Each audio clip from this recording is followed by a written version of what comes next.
xiaomi brand එකේ xiaomi 13 device එක ඒ වගේම තමයි 13 phone එකත් එක්කවට 13 pro device එක එනවා. ඉතින් මෙන්න මේ 13 phone එක සහ 13 pro device එකේ අතර මොන වගේ වෙනස්කම්ද තියෙන්නේ කියන එක ගැන තමයි ඉතින් ඔයාලට මේ වීඩියෝ එකෙන් කෙටියෙන් පැහැදිලි කිරීමක් කරන්නේ. මේ සීරීස් එක ගැන කතා කරොත් අපිට xiaomi ලාගේ flagship series එකට අයිති වෙන smartphone කීපයක් තමයි ඉතින් අපිට 13 series එකෙන් අපිට බලා ගන්න පුළුවන්කම තියෙන්නේ. ඉතින් මේ phone දෙකේ තියෙන back setup එක අල්ට්‍රා ෆෝන් එක පැත්තෙන් කතා කරොත් ඔයාලට අල්ට්‍රා ෆෝන් එකේ අපිට බැක් සෙටප් එකේ කැමරා මිඩියුල් එක හාත්පසින්ම වෙනස් විදිහට තමයි ෆෝන් ඒ ෆෝන් එකට එන්නේ. ඒතකොට මේ ෆෝන් එක අපිට බොක්ස් ෂේප් එකේ කැමරා මිඩියුල් එකක් තමයි ඉතින් ඔයාලට මේ ඩිවයිස් දෙකෙන් බලා ගන්න පුළුවන්කම තියෙන්නේ. අල්ට්‍රා ෆෝන් එකේ අපිට රිම් සෙටප් එකක් තමයි කැමරා මිඩියුල් එක පැත්තෙන් තියෙන්නේ. ඒතකොට මේ ෆෝන් එක ඔයාලට බොක්ස් ෂේප් එකේ 13 ෆෝන් එක පැත්තට ගියොත් ඔයාලට මේ ඩිවයිස් එකේ ට්‍රිපල් කැමරා සෙටප් එක බලා ගන්න පුළුවන්කම තියෙනවා. ඉතින් ඔයාලට 13 Pro ඩිවයිස් එකේ අපිට බොක්ස් ෂේප් එකේ කැමරා මිඩියුල් එකක් බම්ප් එකක් විදිහට තමයි බලා ගන්න පුළුවන්කම තියෙන ෆෝන් දෙකේම.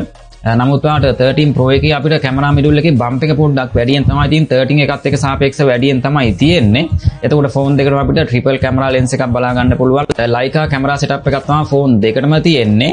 එතකොට ඒ වගේම තමයි 13 Pro එකේ තියෙන මැටීරියල් එක පැත්තෙන් කතා කරොත් ඩිසයින් එක පැත්තෙන් අපිට හඳුන්වන්නේ මාස්ටර් පෙක් ඩිසයින් කියන නමින් තමයි ෆෝන් දෙකේම අපිට මැටීරියල් පැත්තෙන් ඩිසයින් එක පැත්තෙන් හඳුන්වන්නේ. 13 ෆෝන් එක පොඩි වෙනසක් වෙනවා. මොකද මේ ෆෝන් එක 13 Pro එකත් එක්ක පොඩි වෙනසක් වෙනවා. ඉතින් ඔයාලට ෆ්ලැට් ගතියකින් තියෙන හැඩරුවකින් තියෙන ඩිවයිස් එකක් විදිහට ඔයාලට කන්ෆර්ම් කරගන්න පුළුවන් මේ ෆෝන් එකේ තියෙන ෆ්ලැට් ගතියත් එක්කම. එතකොට මේ ඩිවයිස් එකේ ඩිසයින් එක පැත්තෙන් ඔයාලට පොලිසෙට් ෆ්ලැට් එඩ් ඩිසයින් කියන නමින් තමයි මේ ෆෝන් එකේ බැක් සෙටප් එක අපිට හඳුන්වා දීලා තියෙන්නේ. එතකොට මැටීරියල් පැත්තෙන් කතා කරොත් ඔයාලට glass back side එක සහිතව silicon polymer back side එකක් තමයි මෙන්න මේ 13 ෆෝන් එකට අපිට ලබා දීලා තියෙන්නේ. back side එකේ මැටීරියල් එක පැත්තෙන් 13 Pro device එකේ වාට ceramic silicon polymer back side එකක් තමයි ඉතින් මේ ෆෝන් එකට ලබා දීලා තියෙන්නේ. මොකද මේ series එක වෙන්න අපිට flagship series එකට. ඊට අමතරව back protection එක පැත්තෙන් ආවරණය පැත්තෙන් කතා කරොත් වාට Gorilla Glass 5 protection එක තමයි ඉතින් අපිට 13 device එකට ලබා දීලා තියෙන්නේ. 13 Pro ෆෝන් එකට වාට Gorilla Glass Victus protection එකෙන් තමයි ඉතින් මේ device එකට අපිට බලා ගන්න පුළුවන්කම තියෙන්නේ. ආවරණය පැත්තෙන් සාමාන්‍යයෙන් ඉතින් ඔයාලට ලොකුවටම වර්ණනා කර ඉන්නේ නැහැ. normally ඔයාලට triple camera setup එක ෆෝන් දෙකටම තියෙනවා. ඒතකොට camera setup එකකින් ඔයාලට ලොකුවටම කැමරාව තියෙන්නේ 13 Pro device එක අපිට මොකද ලොකු බම්ප් එකක් සහිතව ලොකු gap එකක් ඉතින් මේ ෆෝන් එකෙන් බලා ගන්න පුළුවන් 13 device එකත් එක්ක සාපේක්ෂව බලද්දී ෆෝන් දෙකේම බර පැත්තෙන් කතා කරොත් ඔයාලට ග්‍රෑම් 185ක යුක්ත බරක් තමයි 13 device එකට තියෙන්නේ. flagship series එකට එන device වල අනිවාර්යෙන් ග්‍රෑම් 200ක්වත් යනවා. මේ ෆෝන් එකේ බර වශයෙන් ඒක ගොඩක් දුරට වැදගත්. මේ ෆෝන් එක වලට ගොඩක් බර අඩු device එකක් විදිහට කන්ෆර්ම් කරගන්න පුළුවන්. Pro device එකේ වලට ග්‍රෑම් 210ක යුක්ත බරක් තමයි මේ device එකට තියෙන්නේ. frame thickness එකේ වලට millimeters 8ක frame thickness එකක් තමයි flat ගතියෙන් තියෙන frame එකක් තමයි ඉතින් වලට මේ device එකට තියෙන්නේ 13 එකට. 13 Pro device එකේ වලට millimeters 8.4ක frame thickness එකක් H panel එකක් සහිතව තමයි ඉතින් ඔයාලට මේ device එක බලා ගන්න පුළුවන්කම තියෙන්නේ. SIM brake පැත්තෙන් කතා කරොත් ඔයාලට SIM brake පැත්තෙන් කතා කරොත් ඔයාලට nano SIM පහසුකම සහ ඉතින් ඔයාලට eSIM පහසුකම තමයි ෆෝන් දෙකම ලබා දීලා තියෙනවා. ඔයාලට SD card එකක් භාවිතා කරන්න පුළුවන්කමක් වෙන්නේ නැහැ. එතකොට speaker එක පැත්තෙන් කතා කරොත් ඔයාලට dual stereo speakers පහසුකම අපිට හොඳ sound quality එකක් විතර ලබා දීලා තියෙනවා. camera setup එක පැත්තෙන් ඔයාලට dual tone LED flash light දෙකක් තමයි ෆෝන් දෙකම අපිට ලබා දීලා තියෙන්නේ. ඊට අමතරව IP rating පැත්තෙන් කතා කරොත් ඔයාලට IP68 dust and water resistant පහසුකම අපිට ෆෝන් දෙකම ලබා දීලා තියෙනවා.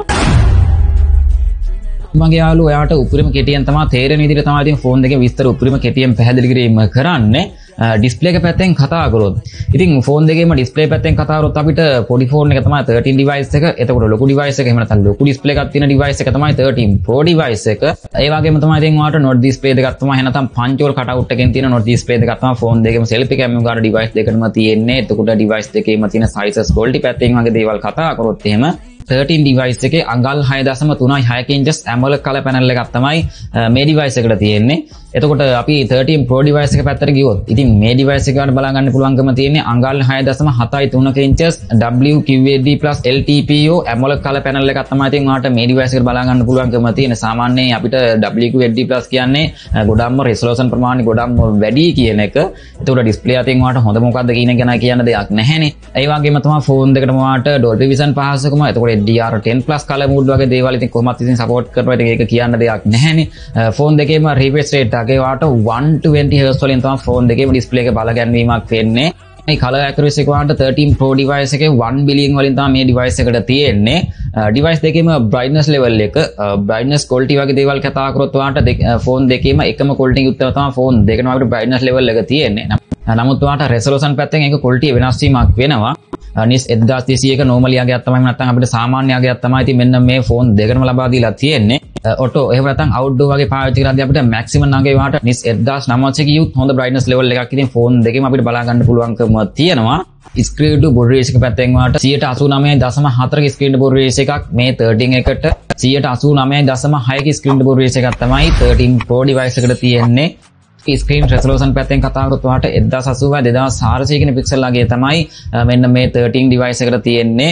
Pro device එක පැත්තට ගියොත් වාට 1440 වාට 3200 කියන පික්සල් රෙසලූෂන් එකෙන් තමයි මේ device එකට තියෙන්නේ. ෆෝන් දෙකෙම 20.9 ක aspect ratio එකක් සහ ඉතින් වාට 414 ක පික්සල් density එකක් තමයි 13 device එකට තියෙන්නේ.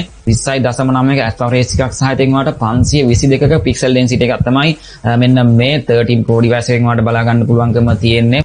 display protection එක පැත්තෙන් වාට Corning Gorilla Glass 5 protection එක 13 device එකට තියෙනවා. Pro device එකට වාට Corning Gorilla Glass Victus වලින් තමයි ඉතින් මේ device එකේ protection එක පැත්තෙන් අපිට ආවරණ පැත්තෙන් වාට බලා ගන්න පුළුවන්කම තියෙන්නේ. display quality පැත්තෙන් කතා කරොත් වාට මොකද්ද හොඳ කියන එක ගැන අනිවාර්යෙන්ම තේරෙන්න ඕනේනේ. කෙටියෙන්ම කතා කරොත් තේරෙන සිංහලෙන්ම කතා කරොත් වාට WQHD+ කියන්නේ ගොඩක්ම resolution එකකින් අපිට හොඳම මට්ටම එහෙම නැත්නම් maximum quality එකක් තියෙන pixel වර්ගයක් තමයි display quality එකක් තියෙන වර්ගයක් තමයි WQHD+ කියන්නේ. ගොඩක් දුරට අපිට flagship series වල තමයි ඉතින් මෙන්න මේ quality අපිට බලා ගන්න පුළුවන්කම තියෙන්නේ WQHD+ resolution එක. කොහොම නමුත් අපිට 13 phone එකත් එක්ක වාට මේ phone එකේ resolution එකේ ගොඩක්ම වැඩි නිසා ඉතින් වාට resolution එකේ quality අඩු කරලා ඉතින් වාට පාවිච්චි කරන්න පුළුවන්කම හැකියාව තියෙනවා. option එකක් ඉතින් වාට display එකෙම බලා ගන්න පුළුවන්කම තියෙනවා. මොකද වැඩි resolution එකක් දානවා කියන්නේ ඔයාගේ phone එකේ battery drain වෙන ප්‍රමාණය ගොඩක්ම වැඩි. ඉතින් ඔයා flagship series එකක් පාවිච්චි කරනවා නම් අනිවාර්යයෙන් මෙන්න මේ option එක මොකද්ද කියන එක ගැන ඉතින් ආයි කියන්න දෙයක් නැහැ. ඉතින් කෙටියෙන්ම කතා කරොත් තමයි ඉතින් අන්න ඒ දේ resolution එක වැඩි වෙනවා කියන්නේ battery drain වෙන ප්‍රමාණය ගොඩක්ම වැඩි. ඉතින් අඩු කරලා පාවිච්චි කරන්න පුළුවන්කම තියෙන option එකක් තමයි display එකෙන් අපිට බලා ගන්න පුළුවන්කම තියෙන්නේ. flagship series එක පාවිච්චි කරනවා නම් අනිවාර්යයෙන්ම අන්න ඒ feature එක ඔයා දන්නවා.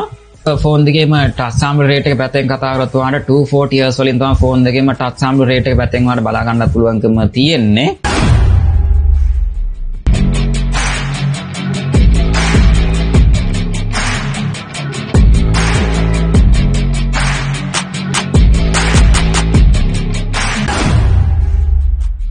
RAM එක සහ ROM එක පැත්තෙන් කතා කරොත් වාට 8GB සහ 12GB RAM එකක් තමයි ෆෝන් දෙකටම එන්නේ.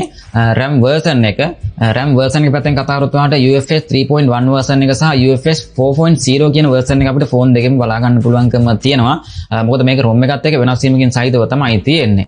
ROM එක පැත්තෙන් වාට 128GB සහ 256 සහ 512 දක්වා maximum internal storage එක ෆෝන් දෙකෙම වාට බලා ගන්න පුළුවන්කම තියෙනවා. device දෙකේම virtual RAM එක external virtual RAM එක පැත්තෙන් කතා කරොත් වාට 13 device එකට අපිට 5GB දක්වා maximum නගයක් මේ device එක ලබා දීලා තියෙනවා. 13 Pro device එකේ වාට gigabyte 7ක virtual RAM එකක් තමයි ඉතින් මේ ෆෝන් එකට තියෙන්නේ. ඒක ගන්න version එක අනුව එක වෙනස් වෙන්න පුළුවන්කම තියෙනවා. hardware පැත්තෙන් chipset එක සහ hardware පැත්තෙන් කතා කරොත් වාට Android 13 base එක support කරන MIUI 14 software version එක. ඉතින් ඔයා වීඩියෝ එක බලන වෙලාවන software features software version වගේ දේවල් වෙනස් වීමකින් සහිතව ඒ වගේම තමයි අවුරුදු 4ක් වගේ අපිට software update එනවා කියලා ඉතින් අපිට Xiaomi ලා සඳහන් කරලා තියෙනවා. නමුත් ඔයා ඒක වීඩියෝ බලන වෙලාවන ඒක වෙනස් වෙලා තියෙන්න පුළුවන්කම තියෙනවා. මොකද වීඩියෝ බලද්දී ඉතින් update වෙලා තියෙන්න පුළුවන්කම තියෙන නිසාම ඒ වගේම තමයි chipset එක සාමාන්‍ය මෙන්න මේ chipset එකෙන් අපිට flagship phone වලටම තමයි අපිට Samsung ලගේ chipset දෙකක් තමයි මේ phone එකට අපිට බලා ගන්න පුළුවන්කම තියෙන්නේ. Qualcomm Snapdragon 8 Gen 2 4nm chipset එක තමයි phone දෙකටම තියෙන්නේ. Xiaomi 13 series එකේ අපිට ultra phone එකෙත් මෙන්න මේ chipset එක තමයි ඉතින් අපිට ඒ phone එකටත් බලා ගන්න පුළුවන්කම තියෙන්නේ. octa-core chip එකක් තමයි phone දෙකටම ලබා දීලා තියෙන්නේ. GPU version එක පැත්තෙන් අපිට Adreno 740 කියන GPU version එක තමයි phone දෙකටම තියෙන්නේ. කොහොම නමුත් ඉතින් අපිට මේ ෆෝන් වල ඉතින් අපිට ගේමින් පැත්තේ මොන වගේද කියලා කියන්න දෙයක් නැහැනේ. ඉතින් වාට හොඳ මට්ටමක තියෙන flagship series එකක එන හොඳම performance තියෙන ගන්න පුළුවන්කම තියෙන chipset දෙකක් තමයි ෆෝන් දෙකටම තියෙන්නේ. මම වැඩිය වර්ණනා කරන්න යන්නේ නැහැ. ඉතින් වාට හොඳ මට්ටමක තියෙන උපරිම ගේමින් performance එකක් ගන්න පුළුවන්කම තියෙන hardware performance තමයි ෆෝන් දෙකම අපිට ලබා දීලා තියෙන්නේ. ඒ වගේම තමයි ඉතින් වාට ගේමින් පැත්තෙන් ෆෝන් දෙකටම අපිට cooling system එකක් technical cooling system එකක් ෆෝන් දෙකෙමත් බලා ගන්නත් පුළුවන්කම තියෙනවා. කැමරා setup එක පැත්තට ගියොත් වාට උපරිම කෙටියෙන් පැහැදිලි කරන්න මොන වගේ lenses ද ෆෝන් දෙකට තියෙන්නේ කියන එක පිළිබඳව ඔයාට Leica camera lenses තමයි ඉතින් මේ ෆෝන් දෙකටම ලබා දීලා තියෙන්නේ. එතකොට 13 ෆෝන් එක පැත්තට ගියොත් වාට megapixel 50ක frame rate එක f1.8 වලින් 23mm wide lens එකක් සහ ඊට අමතරව megapixel 10ක f2.0 75mm telephoto lens එකක් සහ megapixel 12ක f2.2 50mm අංශක 120ක ultra wide lens එකක් තමයි මේ device එකට ලබා දීලා තියෙන්නේ. 13 Pro device device එක පැත්තට ගියොත් ඔයාලට මේ device එකට තියෙන්නේ megapixel 50.3ක megapixel f1.9 වලින් 23mm wide lens එකක් සහ megapixel 50ක frame rate එක f2.0 75mm telephoto lens එකක් සහ ඔයාලට optical zoom පහසුකම් ෆෝන් දෙකම ලබා දීලා තියෙනවා. ඒ වගේම තමයි megapixel 50ක frame rate එක f2.2 40mm සංසක 115ක ultra wide lens එකක් තමයි මේ ෆෝන් එකට තියෙන්නේ. ඉතින් ස්මාර්ට්ෆෝන් දෙකේම වාට කැමරා පැත්තෙන් උපරිම මට්ටමේ performance එක ෆෝන් දෙකේම වාට බලාපොරොත්තු වෙන්න පුළුවන්කම තියෙනවා. ඒ වගේම තමයි Leica lenses තමයි ෆෝන් දෙකේම අපිට බලා ගන්න පුළුවන්කම තියෙන කැමරාවේ පැත්තෙන්. ඊට අමතරව optical image stabilization පහසුකම් ෆෝන් දෙකේම ලබා දීලා තියෙනවා. ඉතින් වාට හොඳ මට්ටම quality එක ෆෝන් දෙකෙන් බලාපොරොත්තු වෙන්න පුළුවන්කම තියෙනවා. ඉතින් අපිට photo gap පැත්තට වගේ මේ ෆෝන් දෙකම confirm කරගන්න පුළුවන්කම තියෙනවා. video recording පැත්තෙන් කතා කරොත් වාට 8K දක්වා video quality එකක් ෆෝන් දෙකෙන් බලාපොරොත්තු වෙන්න පුළුවන්. වාට 8K 24 fps දක්වා maximum quality එක විදිහට. එතකොට සාමාන්‍ය 4K අනිවාර්යයෙන්ම පුළුවන්. zoom quality පැත්තෙන් කතා කරොත් වාට zoom උපරිම quality අපිට 30x දක්වා විතරයි මෙන්න මේ 13 device එකට ලබා දීලා තියෙන්නේ. 13 Pro device එකේ අපිට 17x දක්වා ඉතින් උපරිම quality එකක් මේ device එකෙන් බලාපොරොත්තු වෙන්න පුළුවන්කම තියෙනවා. 13 එකකට වඩා 13 Pro එකේ කැමරා features වලින් අපිට ඉදිරියෙම තියෙනවා. ඉතින් මෙන්න මේ 13 Pro device එකේ තියෙන කැමරා quality පැත්තෙන් බලද්දී selfie කැමරා පැත්තෙන් කතා කරොත් වාට megapixel 32ක f2.0 22mm wide lens එකක් තමයි ෆෝන් දෙකටම තියෙන්නේ. ඉතින් video recording පැත්තෙන් අපිට 180p 30fps දක්වා video quality එක ෆෝන් දෙකෙන් බලාපොරොත්තු වෙන්න පුළුවන්. සාමාන්‍ය selfie cam එකත් අපිට 4K තිබ්බනම් ගොඩක් දුරට උපරිම මට්ටමේ ප්‍රයෝජනයක් ගන්න පුළුවන්කම තියෙනවා. fingerprint එක පැත්තෙන් කතා කරොත් වාට in display fingerprint scan එකක් තමයි ෆෝන් දෙකටම තියෙන්නේ. ඉතින් වාට ultrasonic වගේ speed අගයක් තමයි ෆෝන් දෙකෙන් බලාපොරොත්තු වෙන්න පුළුවන්කම තියෙන්නේ. ඊට අමතරව වාට accelerometer එක proximity gyroscope compass සහ ඉතින් අපිට barometer සහ ඉතින් වාට color spectrum කියලා lenses වලින් තමයි ඉතින් අපිට මේ ෆෝන් දෙකෙන් බලා ගන්න පුළුවන්කම තියෙන්නේ. battery capacity පැත්තෙන් කතා කරොත් ඉතින් සාමාන්‍ය අපිට දන්නවා ඉතින් flagship series එකට එන device වල අනිවාර්යෙන් battery capacity ගොඩක් අඩු වුණා. ඉතින් අපිට උපරිම මට්ටමේ battery ප්‍රයෝජනයක් ගන්න පුළුවන්කම තියෙනවා. මොකද hardware හරහා තමයි හැමදේම run වෙන්නේ. උපරිම මට්ටමේ ප්‍රයෝජනයක් ගන්න පුළුවන්කම තියෙන chipset දෙකක් තමයි ඉතින් මේ device එකකට අපිට ලබා දීලා තියෙන්නේ. battery capacity පැත්තෙන් වාට කතා කරොත් milliamp hour 4500 battery capacity එකක් තමයි 13 device එකට ලබා දීලා තියෙන්නේ. එතකොට 13 Pro device එක වාට milliamp hour 4820ක battery capacity එකක් තමයි මේ ෆෝන් එකට ලබා දීලා තියෙන්නේ.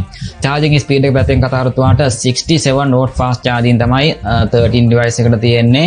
එතකොට 13 Pro device එකේ වාට 120 watt වලින් තමයි මේ ෆෝන් එකේ charging speed එක අපි ලබා දීලා තියෙන්නේ. සාමාන්‍ය උපරිම කෙටියෙන් කතා කරොත් එහෙම තමයි. charging speed එකේ time එක කොහොමද කියන එක ගැන කතා කරොත් සාමාන්‍ය විනාඩි 40ක් වගේ ඇතුළත වාට මෙන්න මේ 13 ෆෝන් එකේ charging speed එක අපිට 100%ක් confirm කරගන්න පුළුවන්. විනාඩි 40ක් 45ක් වගේ time එකක් ඇතුළත සාමාන්‍ය 67 කියන්නේ අන්න ඒ වගේ speed එකක් තමයි අපිට බලාපොරොත්තු වෙන්න පුළුවන්කම තියෙන්නේ. 13 Pro device එකේ වාට 120 watt වලින් තමයි තියෙන්නේ. එතකොට විනාඩි 25ක් වගේ ඇතුළත ඇවරේජ් මට්ටමට වාට විනාඩි 25ක් වගේ ඇතුළත මේ ෆෝන් එක 100% full charge කරගන්න පුළුවන්කම හැකියාව තියෙනවා. ඊට අමතරව 50 watt wireless charging ෆෝන් දෙකටම support කරනවා. 10 watt reverse wireless charging සමගම මගේ යාළු ඔය දේවල් ටික තමයි ඉතින් උපරිම කෙටියෙන් වාට තේරෙන සිංහලෙන් කතා කරන්න තියෙන්නේ. ඉතින් මං හිතනවා යම් කිසි අයිඩියක් ගන්න ඇති කියන එක පිළිබඳව. ඒ වගේම තමයි average price එක ඉතින් වාට පහළ description එකෙන් බලා ගන්න පුළුවන්කම තියෙනවා. ඉතින් මේ වීඩියෝ එක කොහොමද? අනිවාර්යෙන් ඔයාගේ comment එකක් දාන්න. ඉතින් අනිවාර්යෙන්ම මේ channel එක subscribe කරලා නැත්නම් channel එකත් එක්ක සම්බන්ධ වෙන්න. ඉතින් වීඩියෝ හොඳ නැහැ like කරලා comment එකක් දාන්න. ෆෝන් දෙකේම හොඳම ෆෝන් එක මොකද්ද කියන එක ඉතින් වාට අනිවාර්යෙන්ම අයිඩියක් ගන්න පුළුවන්කම තියෙන්න ඇති. Pro එක තමයි ඉතින් අපිට 13 ෆෝන් එකත් එක්ක මොන වගේ විශේෂතාවක් තියෙන කියන එක ගැන ඉතින් ඔයාලට අයිඩියා ගන්න පුළුවන්කම තියෙන්න ඇතිනේ. ඉතින් අනිවාර්යයෙන්ම channel එකට අලුත් කෙනා channel එක subscribe කරන්න. ඉතින් මේ වගේම තවත් සුප්‍රීම ෆෝන් review එක ගැන ඉතින් ඔබට උත්සාහ නැදේ පිටයි පරිස්සමෙන්ම ඉන්න.